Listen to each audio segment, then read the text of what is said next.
जो भक्ति ने हमको रिवर्ट दिया है, हमारी करनी का, वो उत्सव बनाना है। भीष्म पितामह बाणों की सैया पर लेटे हैं, प्रतीक्षा कर रहे हैं ठाकुर जी आवें, और इतने में ही पांडवों के समूह को लेकर के द्वारिकाधीश रणभूमि में प्रकट हो गए। आहा, जैसे ही ठाकुर जी के कटाक्ष नेत्र, सांवला सलोना स्वरूप, त्रिभंग लली श्याम सुंदर को अपनी ओर आते हुए देखा, भीष्म पितामह आनंदित हो गए। और पहले तो पांडवों को ज्ञान उपदेश किया पितामह ने, और ज्ञान उपदेश के पश्चात 5 प्रकार के धर्म बताए भीष्म पितामह ने।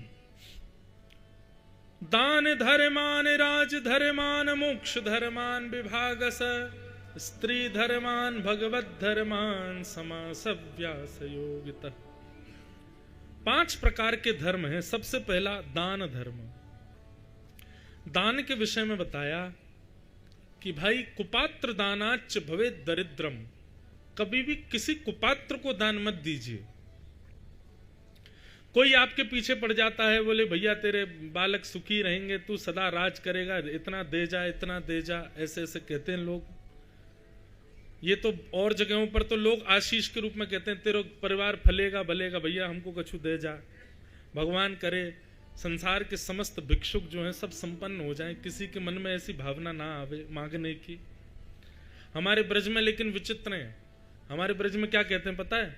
10 रुपया दे जा, नहीं तो आगे चल के तेरी टांग टूट जाएगी। गोवर्धन में परिक्रमा दे रहे, अब परिक्रमा देते देते अब एक छोटा सा ही मेरे पीछे पड़ गया। मैंने उसको 1-2 रुपया दे दिया, बोले नहीं इतने 20 रुपया दो, चाय पीऊंगो। अब ब्रज के ब्रजवासी हैं। मैंने कि दे तो दिए, अब काय को मांग रहा है? बोले दे दे, तेरो देख लियो, तेरो ब्याह, तेरी पत्नी तो को खूब स्नेह करेगी, तेरी पत्नी बढ़िया रहेगी। मैंने कहाँ ते करेगी भाई ना ब्याह, कहाँ का आशीर्वाद दे रहा है? तो भैया ऐसे जो लोग कह देते हैं ना, विचार करना, कुपात्र को कभी दान मत देना। क्योंकि शास्त्र आज्ञा करते हैं कुपात्र दानाच्च भवेत् दरिद्रम। आपने किसी कुपात्र को, कुपात्र मतलब आपने किसी को कुछ दिया, दान किया, और उस व्यक्ति ने आपके द्वारा प्राप्त की गई वस्तु का दुरुपयोग किया, तो उसका दोष आपको लगेगा। इसलिए दान बहुत सोच समझ के करना चाहिए। कुपात्र दानाच्च भवेत् दरिद्रम, दरिद्र भावेन करोति पापम। उसका प्रभाव क्या होगा? दान आपने किसी को किया, उसने उसका दुरुपयोग किया, दूषितता आपकी होगी, आप पाप करोगे और उसी के प्रभाव से नरक जाओगे। इसलिए शास्त्र कहते हैं दान बहुत सोच समझ के करो। जब आज हम सुबह गौशाला गए थे, गणेश गौशाला है, ऐसे गायों की सेवा के लिए किया गया दान, असहाय बालकों को पढ़ाने के लिए किया गया दान, असहाय परिवार की कन्या के सुंदर विवाह के लिए किया गया दान, बालक मेधावी बने ऐसे विद्यालयों में किया गया दान, सुंदर चिकित्सालय के लिए किया गया दान। इस प्रकार के दान में कोई दिक्कत नहीं है, पर व्यक्ति विशेष कुपात्र को मत दीजिएगा।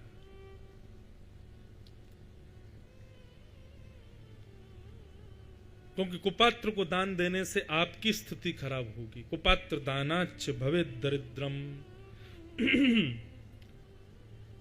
दान धर्म, राजधर्म बताया। राजधर्म का अर्थ है पॉलिटिक्स, राजधर्म। बोले राजधर्म क्या है?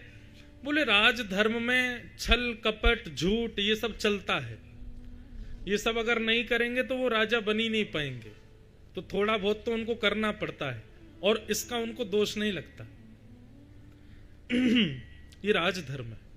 ये बात हमारे आपके समझने की नहीं, ये तो भीष्म पितामह युधिष्ठिर को समझा रहे हैं कि तू रो क्यों रहा है कि तूने अपने भाई को मार दिया, अपनों को मार दिया। अरे भाई, ये राजधर्म में ये चलता है, करना पड़ता है, इसलिए राजधर्म है। दान धर्म, राजधर्म। फिर बताया मोक्ष धर्म। मोक्ष धर्म किसे कहते हैं बंधु? मुक्ति की प्राप्ति। मुक्ति का मतलब क्या होता है? मुक्ति का मतलब पुनरपि जननम पुनरपि मरणम पुनरपि जननी जठरे शयनम, इस चक्र से बच जाना, इसको मुक्ति कहते हैं।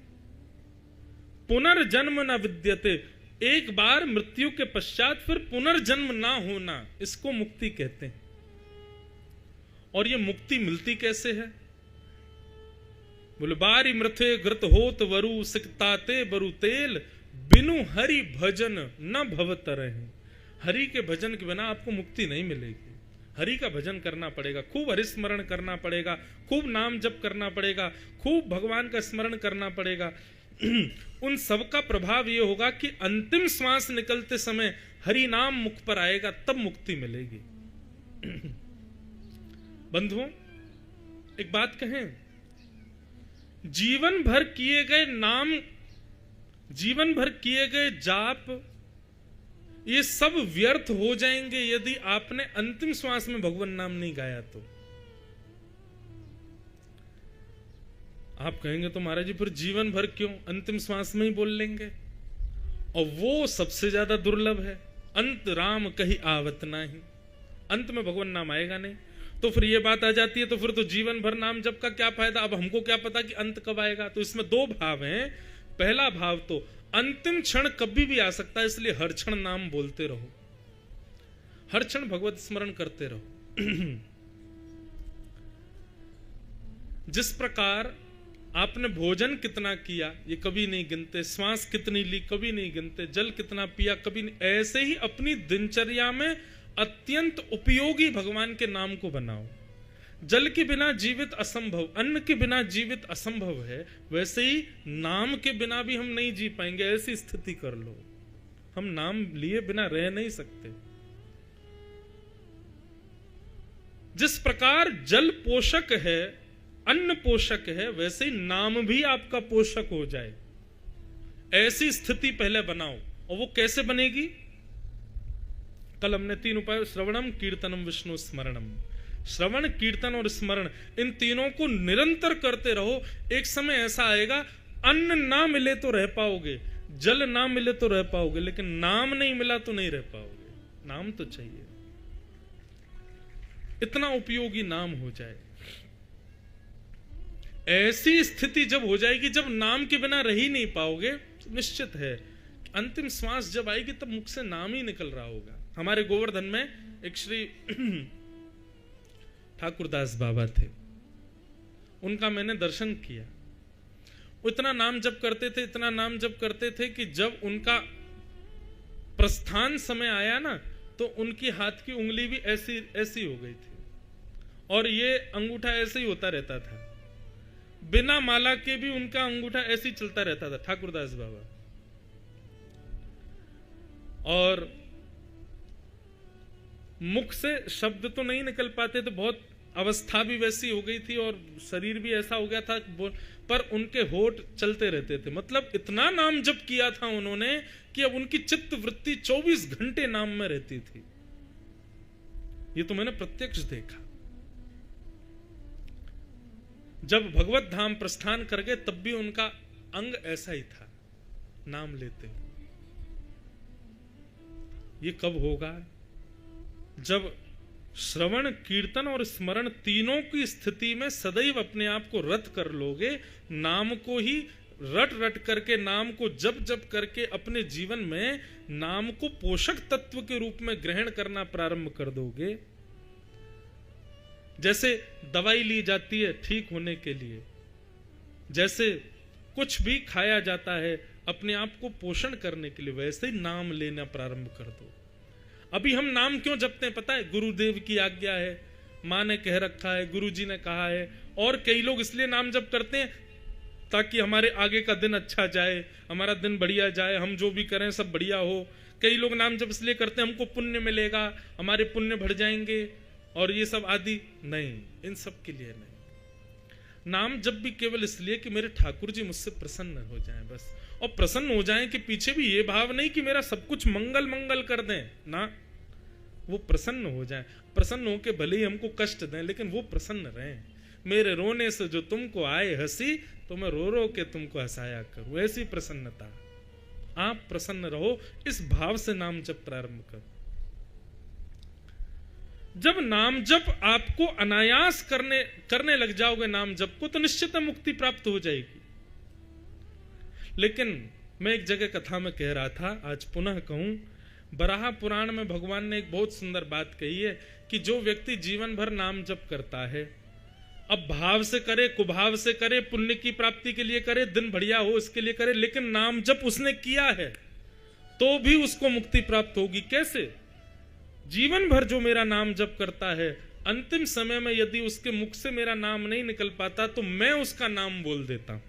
ठाकुर जी कह रहे हैं, मैं उसका स्मरण कर लेता हूं, मैं उसका नाम बोल करके उसको स्वीकार कर लेता हूं।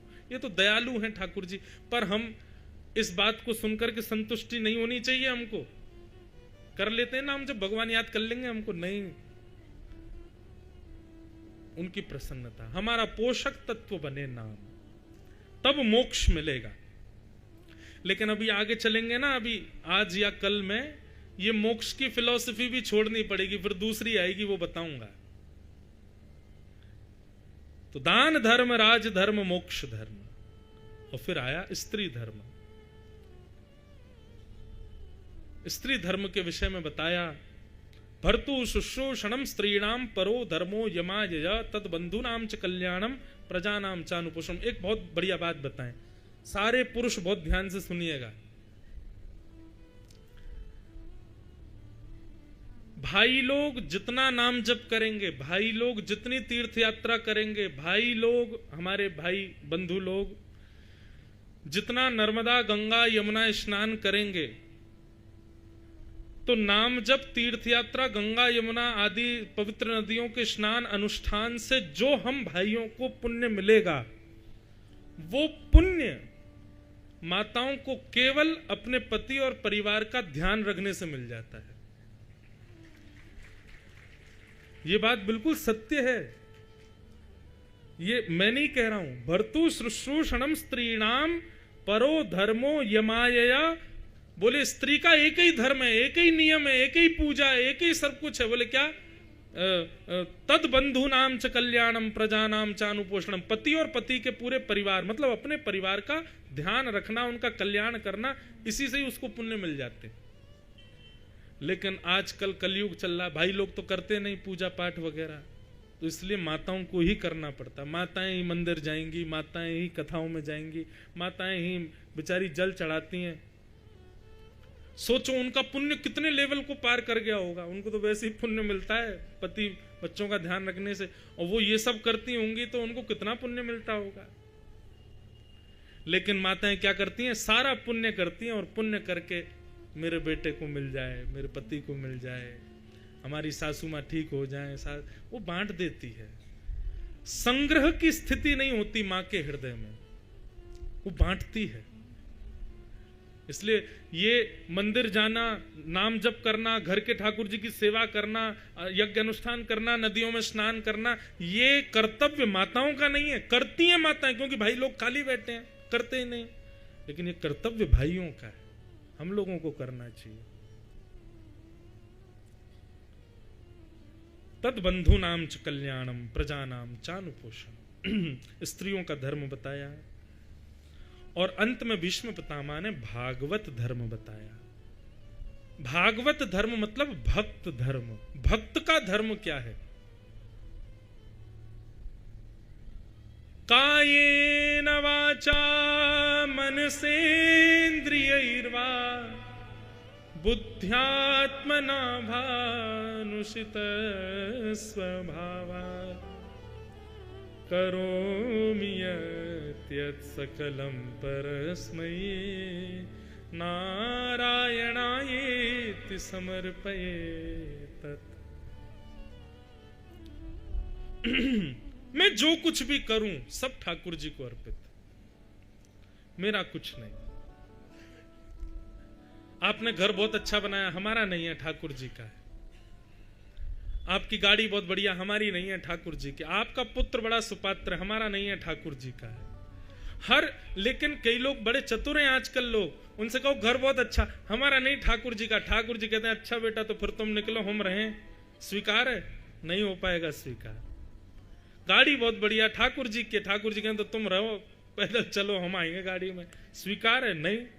हम बोलने में भक्ति दिखाते हैं लेकिन स्वीकारिता में भक्ति नहीं होती है, यह भी गलत है। स्वीकार करो। हाँ, गोस्वामी तुलसीदास जी ने रामचरितमानस में एक चौपाई लिखी, सिया राम मैं सब जग जानी, करहूं प्रणाम जोरी जुग पानी। पूरे विश्व को सिया राम में जान करके सबको प्रणाम करो, गोस्वामी जी ने लिखा।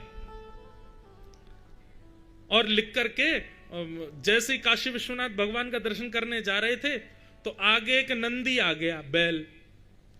अब बैल मार्ग में आ गया तो गोस्वामी तुलसीदास जी उसको ह करके हटाने लगे और उसको धक्का देने लगे।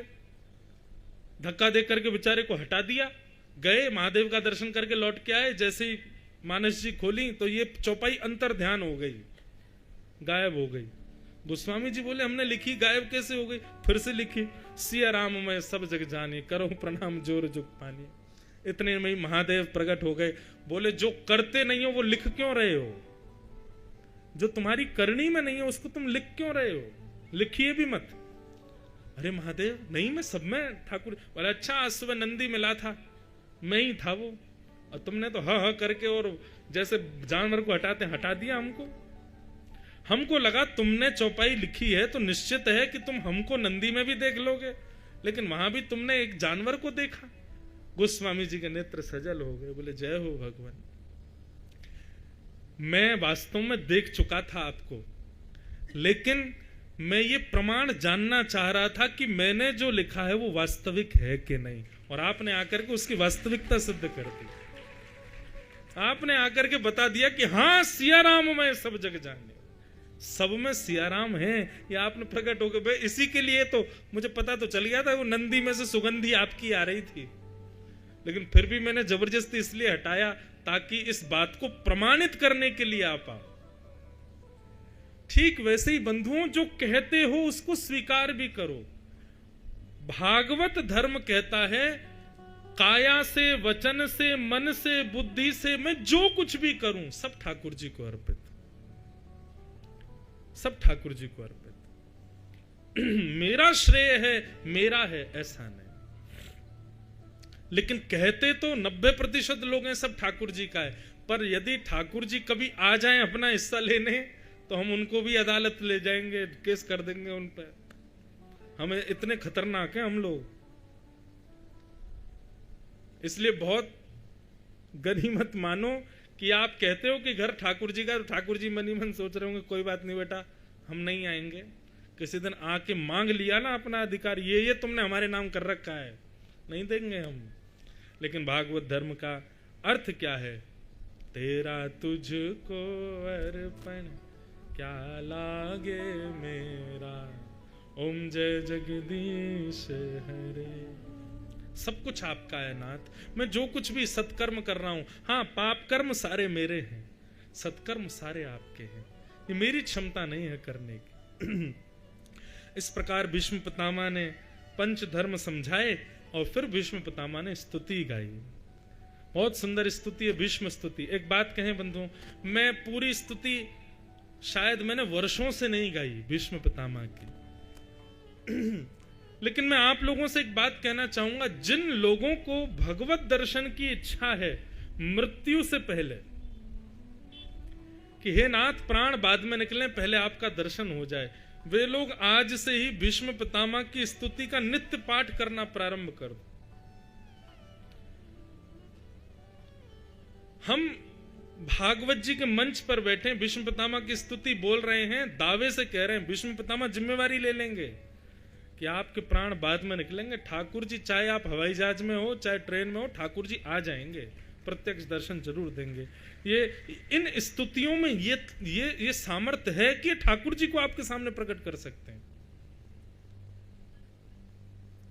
इसलिए भीष्म पितामह की स्तुति YouTube पे सब डली हुई है, आप वहां से ढूंढ करके हम बहुत छोटे थे तब की गाई हुई है हमारी भीष्म स्तुति। आप लोग भी भीष्म स्तुति का नित्य पाठ करना प्रारंभ कर दो, बहुत सुंदर स्तुति है। 2-4 श्लोक हम गा देते हैं। श्री भीष्मोवाच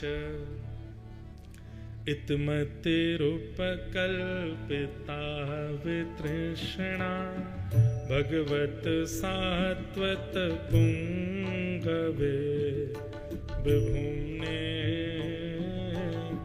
स्वसुखमुपगते क्वचिद्विहर्तुं प्रकृतिमुपेयुषि यद्भवप्रवाह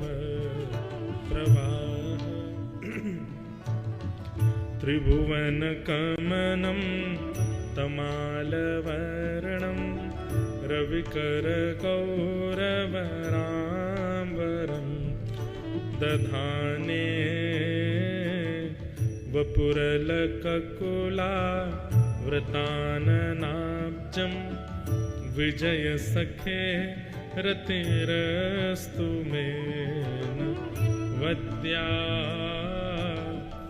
युधितुर्गर्जो विधुम्न विश्व कचलुलितश्रमवार्यलङ्कृताशे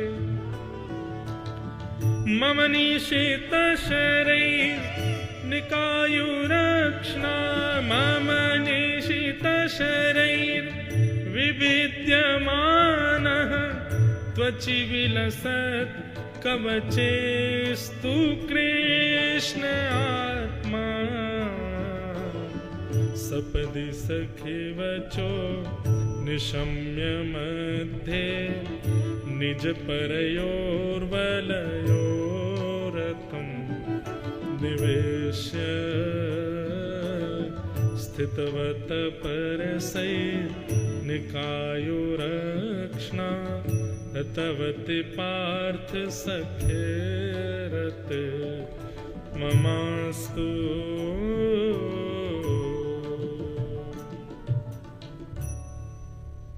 भीष्म पितामह भगवान की स्तुति गा रहे हैं, बहुत ध्यान से सुनना।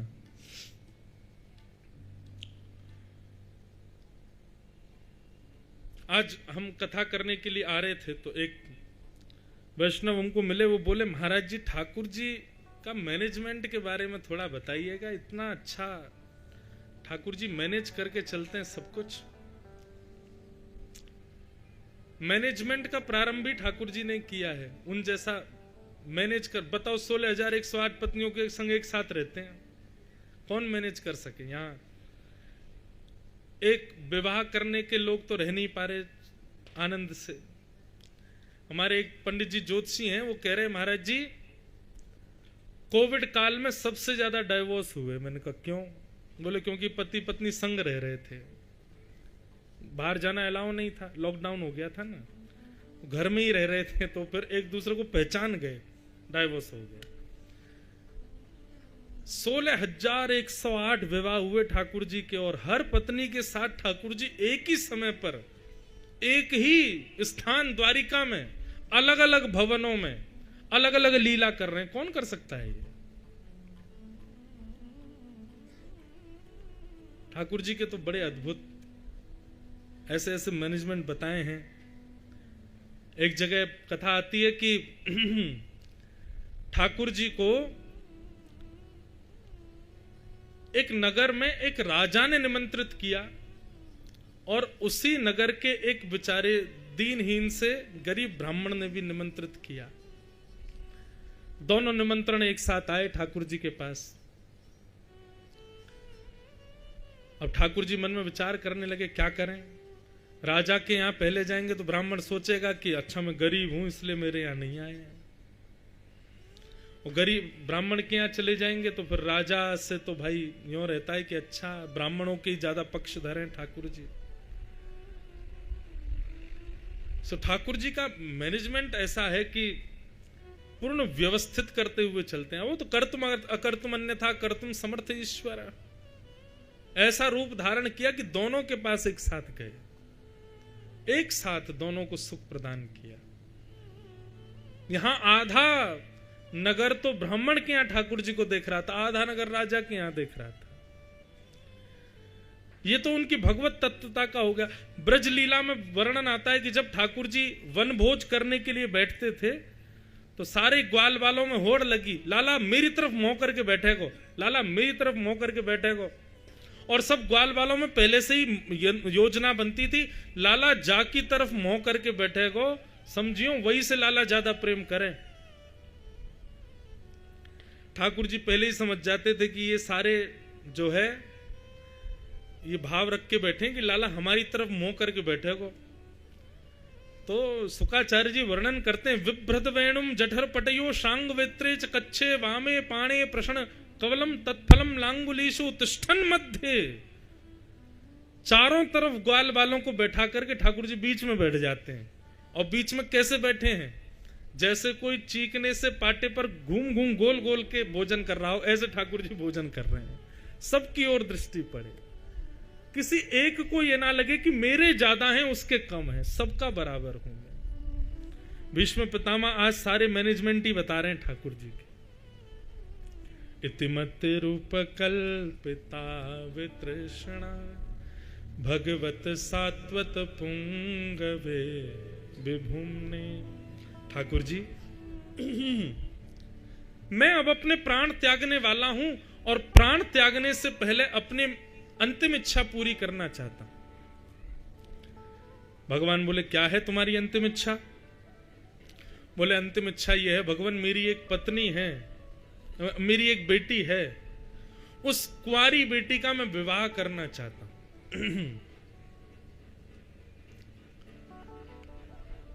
सब लोग इधर देखो, यहां देखो, आपके भी ढोल नगाड़े बजेंगे। पहले कथा सुनो, ठाकुर जी जीवन में आ जाएं तो जीवन भर ढोल नगाड़े बजेंगे। अब यहां सुनो कथा। तो भीष्म पितामह भगवान से कह रहे हैं कि प्रभु मेरी एक कुंवारी बेटी है, मैं उसका ब्याह करना चाहता हूं। भगवान ने जैसे ही सुना, भीष्म पितामह बोले मेरी बेटी, भगवान बोले हे भीष्म पितामह तुम तो बाल ब्रह्मचारी हो, तुम्हारा तो ब्याह ही नहीं हुआ कभी, तुमने तो कभी विवाह किया ही नहीं, तुम्हारी संतान कब हो गई? और तुम्हारी संतान हो गई और हम लोगों को कानों कान खबर भी नहीं है। अब चलो भैया, कहीं होगी तुम्हारी पत्नी, बाहर ही उसका जीवन यापन चल रहा होगा, बताओ कहां है तुम्हारी बेटी, कौन है बेटी, किससे ब्याह करना है, सब बताओ, हम कर देंगे तुम्हारी अंतिम इच्छा पूरी। तब भीष्म पितामह कहते हैं मेरी बेटी का नाम है मति और मेरी बुद्धि में रहती है वो। और प्रभु ये मेरी नहीं, हर संसार की जीवात्मा को आपने एक बेटी दे रखी है, मति। बेटी कौन? जो पिता को अपनी ओर रिझा करके रखे, पिता को अपनी बात मनवाती रहे, उसको बेटी कहते हैं। हमसे सारे काम कौन करवाता है? मति तो करवाती है। तो ये मति ही हमारी बेटी है ठाकुर जी। मैं इस मति रूपी कुंवारी बेटी का ब्याह करना चाहता हूं, लेकिन सौभाग्यशाली है ये मति रूपी बेटी कि इसके लिए एक ही सुयोग वर है और वो है श्री कृष्ण। जिसने अपनी मति का विवाह श्री कृष्ण से कर दिया उसकी मति प्रसन्न है। बंधुओं एक बात सुनिएगा, भक्ति में आप 4 घंटे ठाकुर जी के आगे बैठते हो कि आप 2 घंटा सेवा करते हो, आप कौन सा इत्र लगाते हो, मंदिर कैसा बनवाते हो, सोने के सिंहासन, ये सब जरूरी नहीं है। पर आप 10 मिनट भी ठाकुर जी के आगे बैठते हो तो आपका प्रस्तुतिकरण कैसा है भक्ति का, उससे ठाकुर जी प्रसन्न होते हैं। भीष्म पितामह चाहें तो सीधे सीधे बोल सकते हैं कि ठाकुर जी मैं अपनी मति आपके चरणों में अर्पित करना चाहता हूं, लेकिन नहीं, भूमिका क्या बनाई, मेरी एक बेटी है, कुंवारी है, उसका ब्याह करना चाहता हूं। और जब ठाकुर जी ने बताया तो बताया कि मति रूपी बेटी है और मति रूपी बेटी का ब्याह आपसे करना चाहता हूं। प्रस्तुतिकरण, स्तुति तो वही है, लेकिन उस स्तुति को, उस भाव को आप प्रस्तुत कैसे करते हो ठाकुर जी के आगे, ठाकुर जी उससे प्रसन्न होते हैं।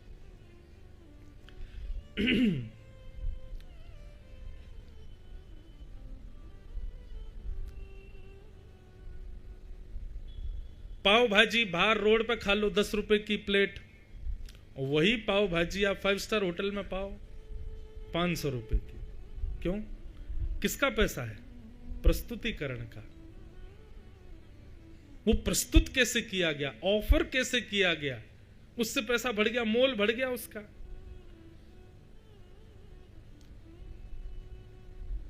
जय हनुमान गांगुर सागर जय कपिस तुम लोग जाकर राम पुत्र इतनी जोर जोर से जल्दी जल्दी जो हनुमान चालीसा का पाठ करते हैं, और जल्दी इसी बीच में ही जो है अपने जूता भी बांध रहे हैं, अपने बैग भी पैक करते जा रहे हैं, और माँ को प्रणाम, पिताजी को प्रणाम, भूत पिशाच निकटनी आवे, महावीर जब नाम सुना में ना सरो घर से पीरा, और हनुमान जी का टीका लगा दिया, बैठ गए, बस में पहुंच गए ऑफिस। एक तो ये प्रस्तुतिकरण है, और एक प्रस्तुतिकरण कि मुख से नाम नाम निकल रहे हैं, नेत्रों से अश्रुपात हो रहा है, भाव निमग्न होके दोनों भुजाएं आकाश की ओर हैं, मन थिरक रहा है, नृत्य करने की इच्छा हो रही है, और भाव में निमग्न होके अकेले ही बिना संगीत के नृत्य करते करते ठाकुर जी के आके प्रस्तुत कर रहे हैं। ये प्रस्तुतिकरण, दोनों में अंतर है। उस हनुमान चालीसा से कोई रीझने वाले नहीं है। हनुमान जी कान में उंगली और धल लेते होंगे, वो तो जल्दी ऑफिस पहुंच अपने। ऐसा प्रस्तुत करो कि उनको भी सुख तो मिले, उनको प्रिय तो लगे। प्रस्तुतिकरण पर ध्यान रखो। आपकी भक्ति का आप प्रस्तुतिकरण कैसा करते? सुबह शाम दीप नैवेद्य दिखाने से ठाकुर जी प्रसन्न नहीं होते हैं। ठाकुर जी भी रात्रि सोवें तो ये सोच के सोवें कल पता नहीं ये क्या करेगा, कल कुछ विलक्षण होगा, कल कुछ तो अद्भुत होगा, कल कुछ तो नया होगा। नवनीत चौरम, उनको नवनीत चोर कहा गया है। नवनीत मतलब नव माने नया नया, जो चोरी करते हैं, नए नए पाने के जो इच्छुक हैं, वो श्री कृष्ण हैं। इसलिए हर दिन नवनीत भक्ति प्रदान करो ठाकुर जी को। विष्णु पितामह का प्रस्तुतिकरण देखो, ऑफरिंग देखो उनकी स्तुति के। भगवान बोले अच्छा तो मति रूपी बेटी का हमसे ब्याह करना चाहते हो? बोले हाँ। पितामह कन्या वर्यते रूपम, तुम बेटी का ब्याह करना चाहते हो, इससे विवाह संपन्न नहीं होगा। बेटी हमसे प्रेम करती है कि नहीं ये देखना पड़ेगा। तुम तो चाहते हो कि मति भगवान में लग जाए, लेकिन मति को मैं प्रिय हूं कि नहीं ये तो पहले मति से पूछो। तब भीष्म पितामह कहते हैं त्रिभुवन कमनम तमालवर्णम रविकर गौरवराम्बरम दधाने वपुरलककुला वृताननाब्जम विजय सखेरतिरस्तु मेन वद्य। ठाकुर जी, एक तो आपका रूप इतना सुंदर, और ऊपर से आपका वर्ण है कृष्ण, कृष्ण वर्ण के हो आप, और उस पर भी पीली पीतांबरी पहन लेते हो। आपका ड्रेसिंग सेंस कितना बढ़िया है। लोग सुंदर होते हैं, लेकिन वो और सुंदर लगते हैं यदि उनको कपड़े पहनने आते हो। ठाकुर जी को कपड़े पहनने बहुत बढ़िया आते हैं। अब इन्होंने जो पहन रखा है पीछे श्रीनाथ जी ने, यदि ये हमको पहना दो तो कैसे लगेंगे? जोकर से लगेंगे, विचित्र लगेंगे। लेकिन इनके पहनने का तरीका ऐसा है। हमारे बिहारी जी चले जाओ, बिहारी जी रोज लहंगा पहनते हैं, डेली। पहले श्री जी को अर्पित किया जाता है और वो श्री जी की प्रसादी बना करके बिहारी जी पहनते हैं। लेकिन कभी मन में ये भाव नहीं आता ये क्या पहन रखा है इन्होंने, सुंदर ही लगते हैं। ठाकुर जी, आपका वर्ण है सांवला और आप उस पर पहनते क्या हो?